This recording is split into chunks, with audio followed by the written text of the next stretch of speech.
एकमुक्ती यत्न नाही गेला हिंडता दिशा क्षीण फावला माया वेष्टीला जीव माझा सर्व रात्रंदिवस जे प्रयत्न चालले ते सर्व सुखासाठी चालले। तुम्ही सर्व शेतकरी बांधव आहात, एवढी सुंदर जी कपाशी लावलेली आहे, तिला खत टाकतोय, तिला औषध शिकतोय, तिला खुरपून घेतोय, एकदम पोटच्या लेकासारखं तुम्ही तुमच्या पिकाला जपता। हे कशासाठी जपता? देवासाठी का पैशासाठी? बोलत कशासाठी?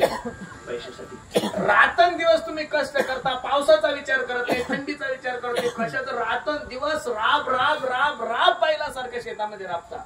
हे कशासाठी? देवासाठी का सुखासाठी?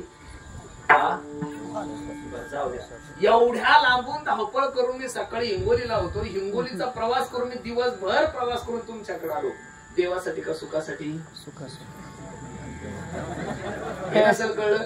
देवासाठी का पैशासाठी? बोला आता कळलं। लाजू नका तुम्ही अजिबात, असं मोकळं बोला। आम्हाला कळू द्या आमच्याविषयी तुमच्या मनात असं मनात ठेवू नका। सगळे असल्यापासून लगेच महाराज लोक काही सांगतं की अशा गुदगुल्याच होतात महाराजाला, काय झालं काही कळत नाही। काय बिचारे एवढे मागं लागलेले, काही काही तर बाबा पैसा पैसा काय देता हो महाराज तुम्ही? अहो तुम्ही शाल सुद्धा अशा कंपनीची देता की ते अंगावरही घेता येते, डोंगालाही बांधता येते। तुम्ही नारळ अशा कंपनीचे आणताय की त्या नारळामध्ये पाणी सुद्धा नसतो महाराज। त्यांचे पाकिट देतात ते डिझेल फास्टॅग जर घेतलं तर गरीब बायकोच्या हातात फक्त बिना पाण्याचा नारळ जातात। कहा गए ते तो कहा नाही और क्या लाया तो क्या। सोडून इथं बसणाऱ्या सर्व मंडळीला माझा प्रश्न आहे, पारायण करून, ज्ञानेश्वरी वाचून, गाथा वाचून, भागवत करून, रामायण करून, कीर्तन करून, गायन करून, पखवाज वाजून एखाद्या महाराष्ट्रातल्या कीर्तनकाराने 500 एकर जमीन घेतली, एखाद्या महाराजाचं नाव सांगा बरं, आहे का कोणी? एकदा आमदार झाला 1000 घेतली, नावासहित सांगतो मी तुम्हाला। बरोबर। कोरोना 2 वर्ष कीर्तन बंद होते महाराज, टमाटे इकले आमच्या लोकांनी, काही केलं वांगी इकली, काही केलं डायरेक्ट धोतर सोडून दिला, पॅन्ट शर्ट घातलं, डायरेक्ट कंपनीत कामाला लागले। खरं सांगू का महाराज तुम्हाला? अजिबात नाही। तुम्ही जेवढा प्रचार करता तेवढा प्रचार नाहीये। लोक डायरेक्ट काही उदाहरण देत असताना तुकोबराय का पैसे घेत होते का? ते तुकोबराय होते, आपण का तुकोबराय का? बस सांगणारे लोक महाराज तुकोबराय का पैसे घेत होते का? हो आम्ही तुकोबराय नाही, तुम्ही काही तुकोबरायच्या काळातले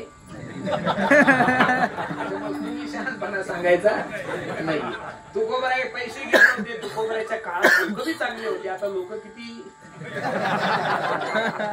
आमचं कीर्तन रद्द करायचं असलं की लगेच फोन करतात, महाराज त्याचा प्रॉब्लेम झाला रद्द।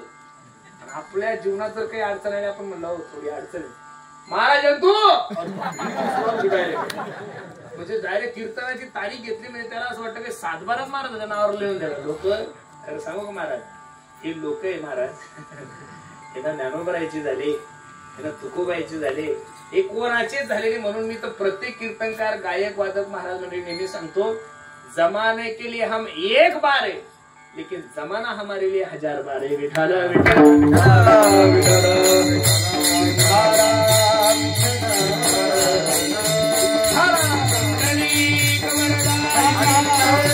सुखम सर्वाय उच्यते। भामतीकार आपल्या ग्रंथामध्ये सांगतात की बाबांनो, सर्वांचे प्रयत्न हे सुखासाठीच चालू आहे।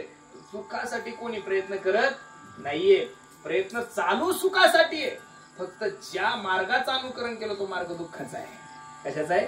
दुःखाचा आहे। मग जीवनामध्ये तुम्हाला मला जर सुख प्राप्त व्हायचं असेल तर तुकोबराने का अभंगात सांगितलं ना, आपुला तो एक देव करुणी घ्यावा, ते नेविना जेव्हा सुख नव्हे। ठीक आहे, तुम्हाला सुख पाहिजे, तुम्ही देवाला आपलंसं करा, हे मान्य आहे तुकोबराय तुमचं। पण इथं तुम्ही काय म्हणताय की आम्ही तेने सुखी म्हणा विठ्ठल विठ्ठल मुखी, तुम्ही विठ्ठल विठ्ठल म्हणल्यानंतर मी सुखी होणार, ही लिंक काही मला अजून लागली नाही। कशी लागणार महाराज? पोट माझं दुखतंय, पोट कोणाचं दुखतंय? माझं दुखतंय, आणि आम्ही आमच्या गुंजाळ माऊलीला इंजेक्शन दिलं, जमल का? अरे पोट माझं दुखतंय म्हणल्यानंतर इंजेक्शन कोणाला घ्यावं लागेल? उद्धार कोणाला करायचा आहे? आनंद कोणाला प्राप्त करून घ्यायचा आहे? मला। गुलाबजाम तुम्ही खाताय आणि समाधान मला कसं होईल? गुलाबजाम मध्ये काय आनंद आहे, किती गोड आहे, किती दूध टाकलेले, किती खवा, हे सगळं मला खावं लागेल, तेव्हा त्या गुलाबजामचा आनंद काय भेटेल? मला भेटेल। तुकोबराय सांगतात की हे तुकोबरायचं गणित हा प्रश्न काही सुटला नाही की तुम्ही विठ्ठल विठ्ठल म्हणा आणि आम्ही सुखी होणार। याचं कारण सांगू का महाराज? साधू संतांचे जेवढे काही प्रमाण आहे, जेवढे काही संत मंडळी झाले, त्यांच्या जीवनाचं एकच ध्येय की हा समाज सुखी व्हावा. काय व्हावं? हा समाज काय व्हावं? यांना दुःख सोडून यांच्या जीवनात आनंद मिळावा आणि सुख मिळावं. आणि सुख प्रपंचात नाही. सुख कशात आहे? हलकट तो संसार आणि येथे सार सार सार सार विठोबा नाम तुझे सार. सार असणारा जो भगवान परमात्मा आहे तो सुखरूप आहे. महाराजांनी सांगितलं सुखरूप